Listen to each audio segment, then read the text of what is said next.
अब समझ में आता है प्यार की कहानी में किस जगह ठहरना था, किससे बात करनी थी, किसके साथ चलना था, कौन से वो वादे थे जिन पर जान देनी थी, किस जगह बिखरना था, किस जगह मुकरना था,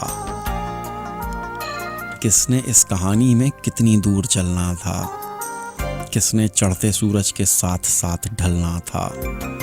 अब समझ में आता है हमने अनसुनी कर दी बात जो ज़रूरी थी, किस कदर मुकम्मल और किस कदर अधूरी थी।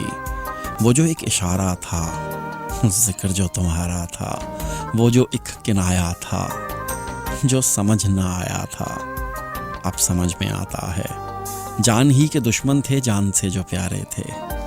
हम जहाँ पे जीते थे असल में तो हारे थे।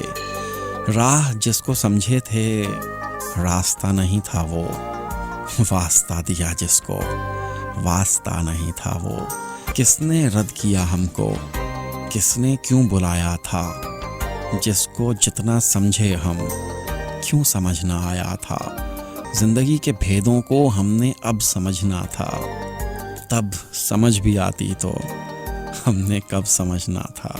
जिंदगी की मुट्ठी से रेत जब निकल जाए भेद अपने जीवन का, तब समझ में आता है, सब समझ में आता है।